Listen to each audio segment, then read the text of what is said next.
এই যে আপু লন।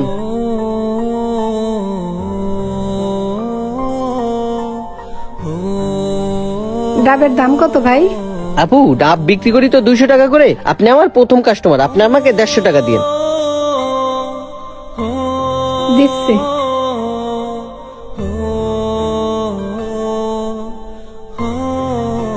এই লন টাকা।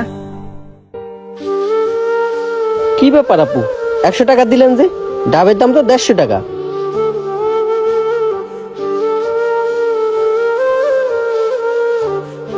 ভাইয়া আমার কাছে তো টাকা নাই। এই কানের দুল দুইটা 70 টাকা দিয়ে কিনছিলাম, এটা আপনি রাখেন। আপা আমি কানের দুল দিয়ে কি করবো, আমার টাকা দিলেই ভালো হইতো। ভাইয়া আমার কাছে যে টাকা ছিল সেই টাকা রিক্সা ভাড়া দিয়ে শেষ। এখন আমার কাছে কোনো টাকা নেই, এটা আপনার কাছে রেখে দেন। তাছাড়া আমি আপনার রেগুলার কাস্টমার। এই কানের দুলগুলো যদি আপনি বিক্রি করতে না পারেন আপনার কাছে রেখে দিয়েন, আমি তো কালকে আবার আসবো, তখন না হয় টাকা দিয়ে নিয়ে যাব। কি আর করার আপু, যেহেতু আপনার কাছে টাকা নাই আমি রেখে দিলাম। তবে একটা কথা, আমি যদি এই কানের দুল কারো কাছে বিক্রি করতে না পারি তখন কিন্তু আপনারই টাকা দিয়ে নিয়ে যেতে হবে। আচ্ছা ঠিক আছে ভাইয়া, আমি গেলাম।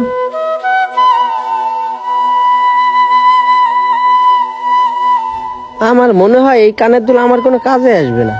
কালকে ওই আপুটা যখন আসবে আপুটাকে দিয়ে দেবো, এখন ভালো করে রেখে দিই। এই ভাই, আমাকে একটা ডাব কেটে দাও। আচ্ছা ভাই দিতেছি।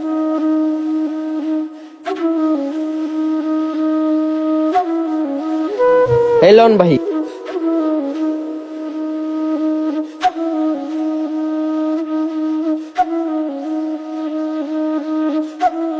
এই নাও।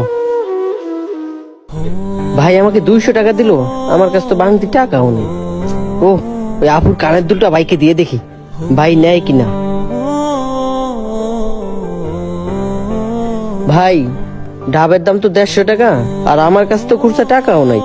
আপনি একটা কাজ করেন, এই কানের দুলটা রাইখে দেন।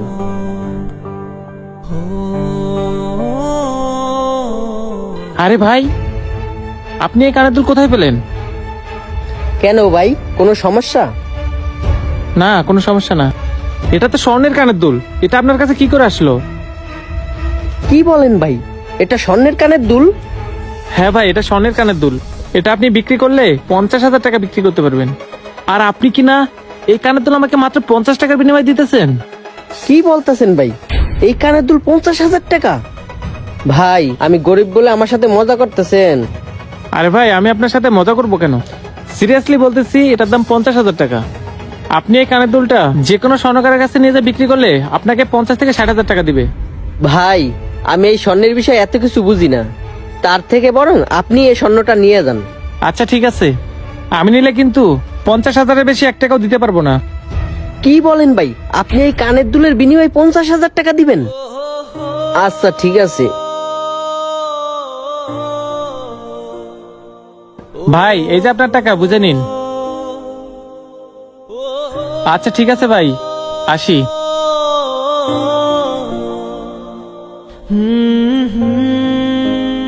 কি ব্যাপার, সোহাগ এখনো আসতেছে না কেন? কি রে, তোর এতক্ষণে আসার সময় হলো? আর একটা কথা আমাকে ক্লিয়ার করে বলতো, তুই আমাকে কানের দুলগুলা দিয়ে ডাবলার কাছে পাঠালি, আবার তুই এতগুলা টাকা দিয়ে কানের দুলগুলা নিয়ে আসলি, আর আমরা যখন পার্টি করার জন্য তোর কাছে টাকা চাই তখন তুই বলিস আমার কাছে টাকা নাই। কাহিনীটা কি মামা, আমাকে একটু খুলে বলতো। আরে লামিয়া, আমাকে কিছু বলতে দে। আচ্ছা কি বলবি বল শুনি। আসলে হয়েছে কি, ওই ডাবলাটা অনেক বিপদে আছে। আরে মামা, বিপদে আছে মানে তুই কি জ্যোতিষ হয়ে গেছিস? সবার মনের কথা জানা না যাস? আরে না, তাহলে শোন। আরে এই সময় আবার কে ফোন দিল? হ্যালো, হ্যাঁ বল। কি বলিস? ডাক্তার বলছে মার চিকিৎসা না করার তাহলে মা বাঁচবে না। কি করবো বল, আমারও তখন বেচা কিনা কম হচ্ছে, আর এই শীতে ডাবও তো তেমন একটা বেচা কিনা হয় না। এখন এতগুলো টাকা আমি কই পাবো বল? আচ্ছা ঠিক আছে রাখ, দেখি আমি কোন একটা ব্যবস্থা করতে পারি কিনা।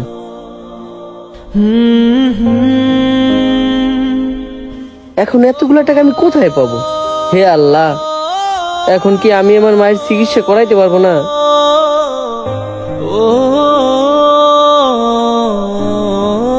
ডাব বিক্রেতা ছেলেটা টাকার জন্য আর মায়ের চিকিৎসা করতে পারবো না, দেখি ওর জন্য কিছু করতে পারি কিনা। এবার বুঝতে পারছো লামিয়া, ওই লোকটাকে কেন আমি এতগুলো টাকা দিয়ে আসছি?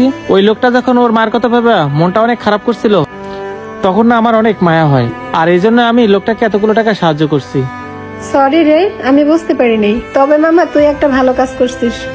আচ্ছা চল, আজকে তোকে ফুচকা খাওয়াবো। হ্যাঁ চল।